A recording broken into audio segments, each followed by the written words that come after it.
नाही ठीक, ते पीपीचे पाहतो, मला फक्त एकदा याचा ऑप्शन पाहू दे.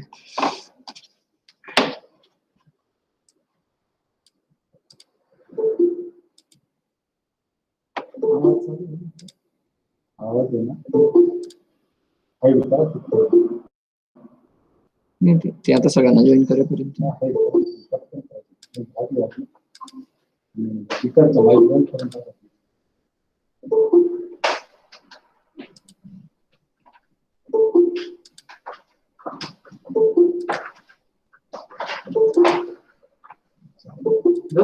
हो थँक्यू. हो हो मी ते करून हां हां थँक्यू. त्याच्यात करता येईल एक करून घे.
Good morning, everyone. Is the slides visible?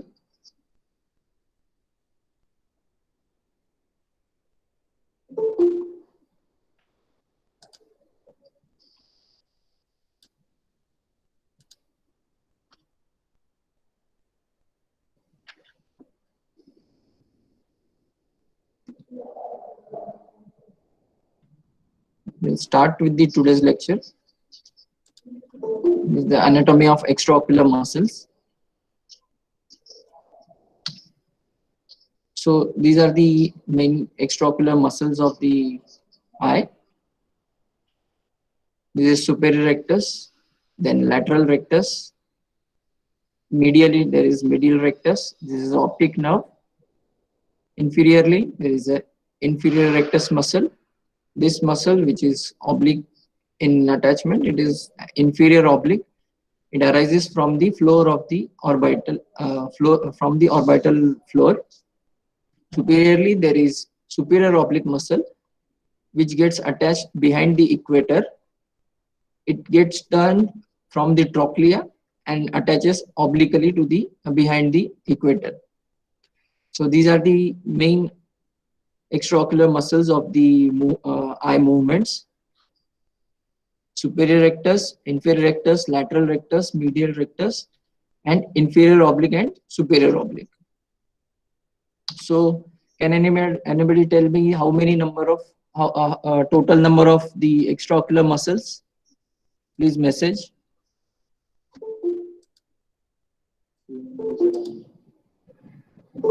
Is the screen visible right now?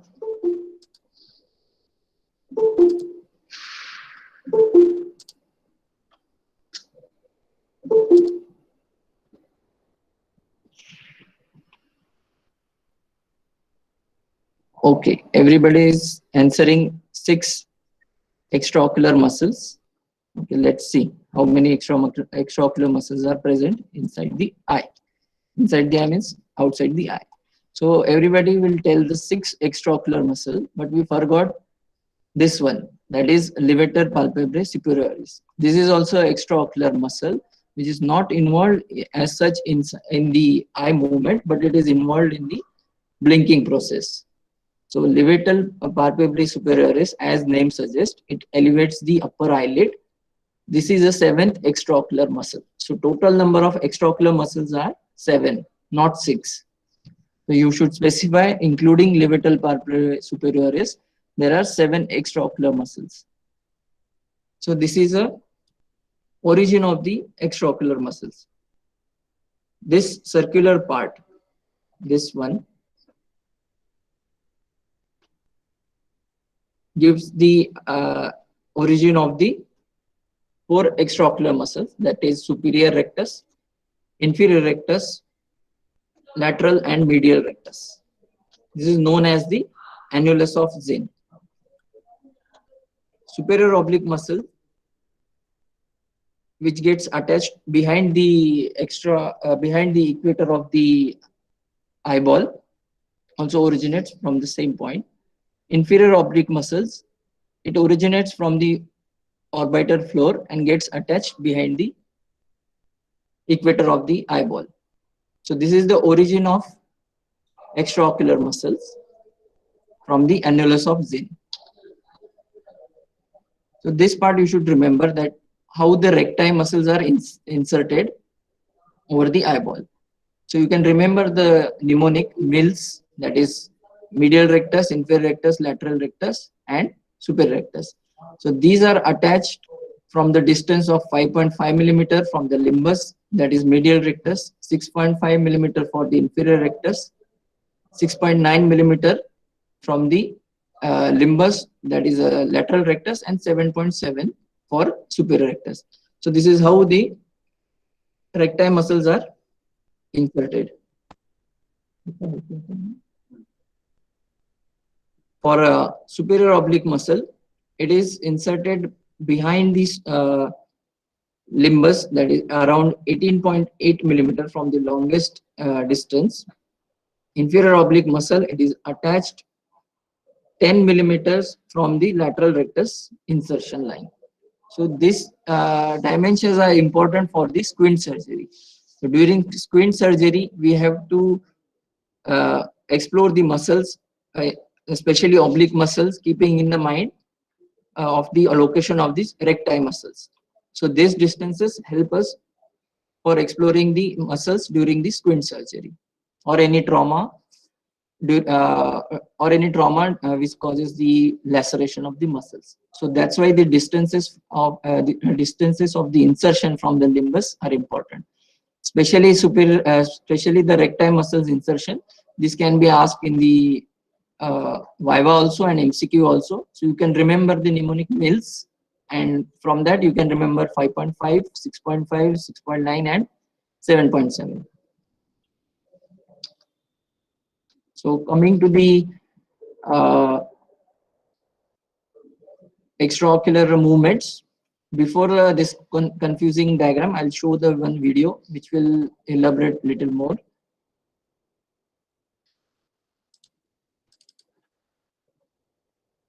So see this video. In this video, you can, is the video visible?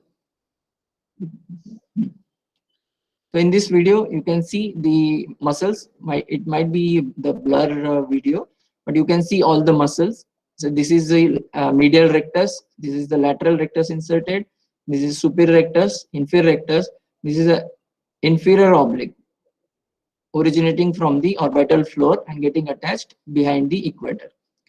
So this is a superior oblique going towards the trochlea and taking turns and getting attached to the behind the equator of the eyeball. So this is obliquely attached. You can see this is also obliquely attached. Since these muscles are attached behind the equator, oblique muscles, they will have opposite action. That is, superior oblique will have depression, inferior oblique will have elevation. Whenever muscles are attached to, in front of the equator, that like the recti muscles, so their muscles will be similar to their name. That is, superior rectus will help in elevation of the eye, like and medial rectus will turn to the medially, lateral rectus will turn to the laterally, inferior rectus will cause depression. So not like superior oblique will cause elevation, it will cause the depression. So we'll see the extraocular movement in this video. Extraocular movements, usually we keep pupil as a marker. So movement of the pupil, from that we can assess the extraocular movement. So whenever pupil goes up, that is elevation, goes down, that is depression, sideways. Whenever it goes inside, it is known as adduction. You can remember it by, it is adding to the medial side, that means adduction. When it is going laterally or it is going far from the midline, that means abduction. So abduction is the going to the lateral side, adduction is the inside. So you can remember like this. So these are the primary movements. If you want to see again, I'll just repeat. So this is elevation, depression, then again abduction and adduction. So as the movements are there, recti muscle will cause the elevation, superior rectus will cause elevation, inferior rectus will cause depression, and medial rectus will lead to adduction, and lateral rectus will lead to abduction. So next movements are, I'm showing the uniocular movements right now. Coming on to next movements, there is inward rotation of the eyeball, that is known as the intorsion. Whenever there is external movement, that is known as extorsion. So this is same as internal rotation and external rotation. So these are the main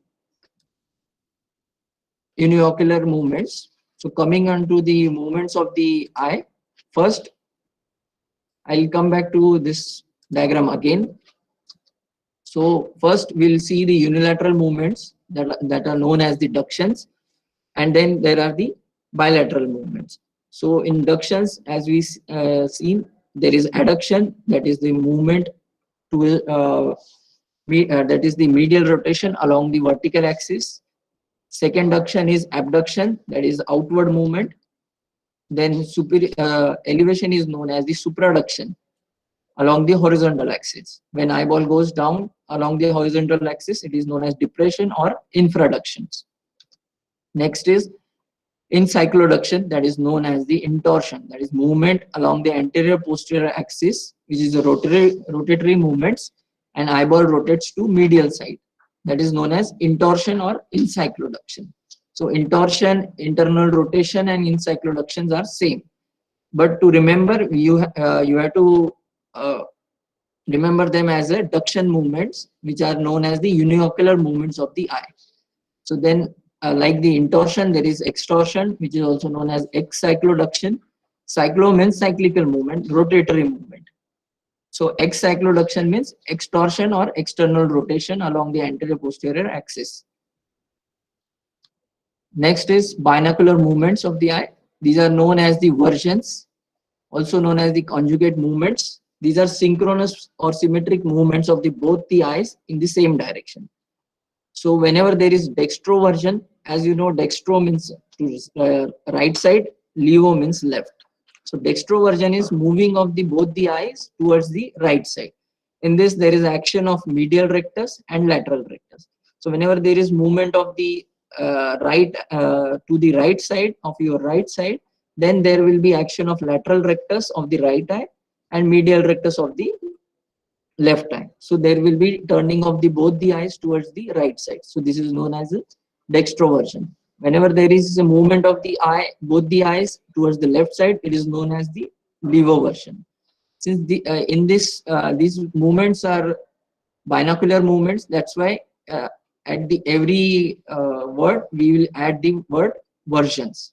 In uniocular movements, there will be always the word ductions. So this is a version. It is not like version. Just see the G and S. So versions are the conjugate movements, which are the synchronous movements, symmetric movements. Okay. So as levoversion suggests, whenever there is a levoversion, that means there will be action of the lateral rectus of the left eye and medial rectus of the right eye. There is nothing to mug it up. This you can yourself judge the movements. So next is supraversion. Whenever both the eyes go in from the horizontal axis, have upward movement, that is from the primary position, it results in the supraversions. It is due to the simultaneous contraction of bilateral superior rectus and inferior oblique muscles. Same as infraversion, that is known as the downward movement, which will lead to downward movement due to the bilateral inferior rectus muscle and superior oblique muscles. As the name suggested, superior oblique muscle will not cause supraversion, like elevation. So you always remember superior obliques will cause the infraversion, as it is attached superiorly, but it is attached obliquely behind the equator. It will cause the opposite movement. The name superior oblique is given because muscle is superiorly, but as against superior rectus, it will not cause the elevation. It will cause depression. Same is true for the inferior oblique. Next is dextro elevation. Means, hello.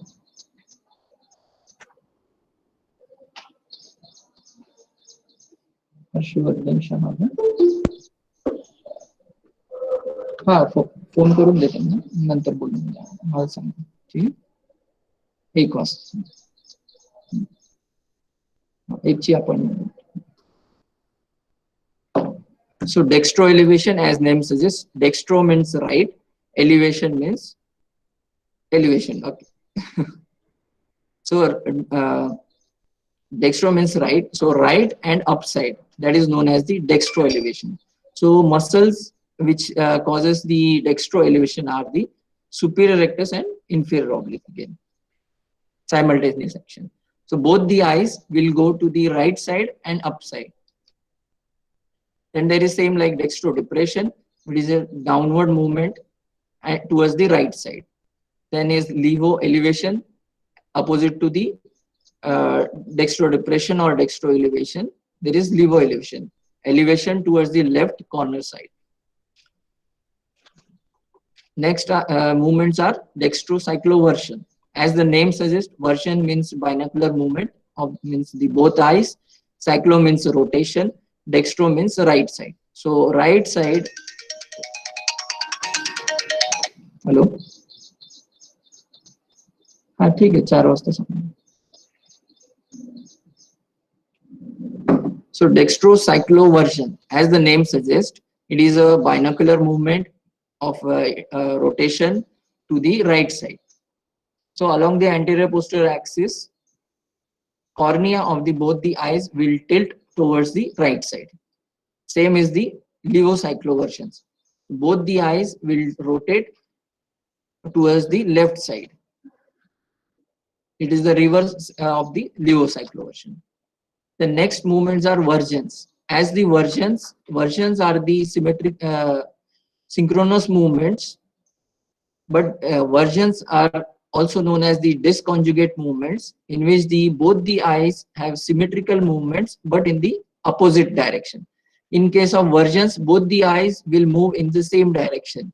In case of versions, these movements will be in opposite direction but symmetric and synchronous. So example of version is convergence and divergence. So in case of convergence, both the eyes will move inwards with the action of both the medial rectus muscle, and divergence will be same, as the eyeballs will move away from the midline axis towards the outside due to action of both the lateral rectus muscles.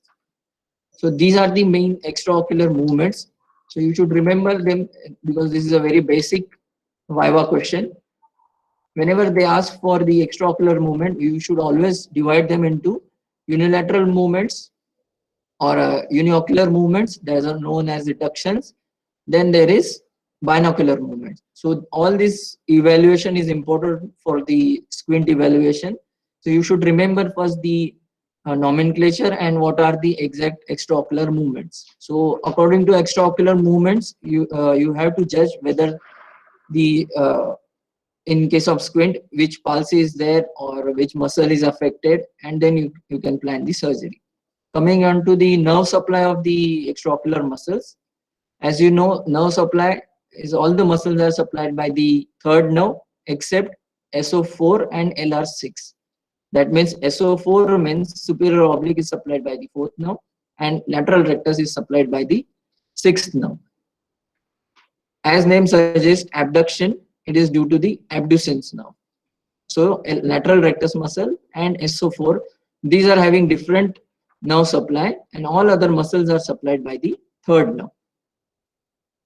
So this is the nerve supply of the extraocular muscles.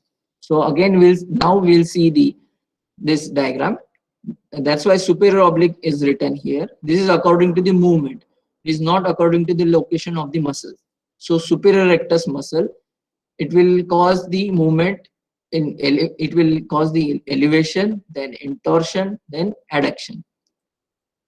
Inferior oblique muscle will help in the elevation, extorsion and abduction.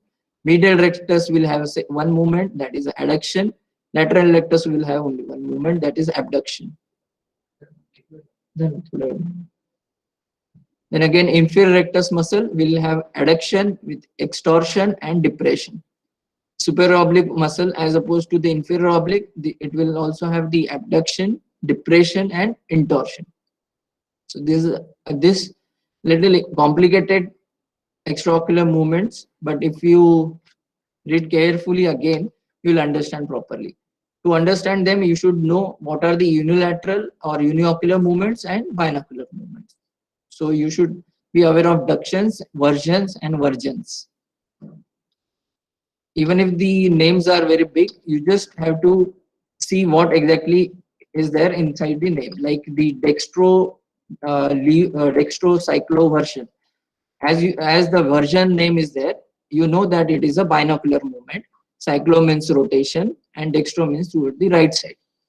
Then you can easily understand what is the exactly the extraocular movements. Whenever word duction is present, that means it is a uniocular movement. Version present, that means there is a binocular movement.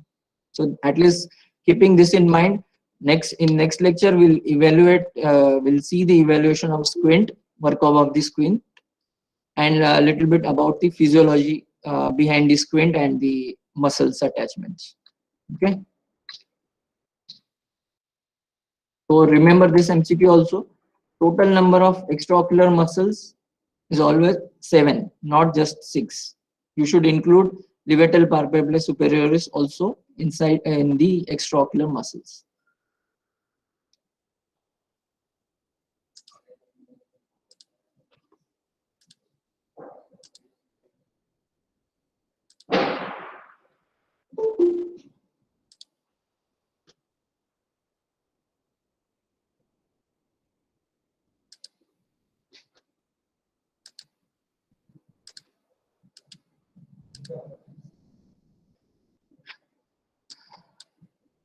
Any doubts regarding the? I have actually few more videos, but right now it's not. There's some technical problem. Next time I'll share with the these remaining videos during the physiology and evaluation of squint. I think you have the ENT lecture also right now. So we'll take the doubts in the next lecture. You just read about the extraocular movements again, because those are very important in the squint evaluation. Thank you.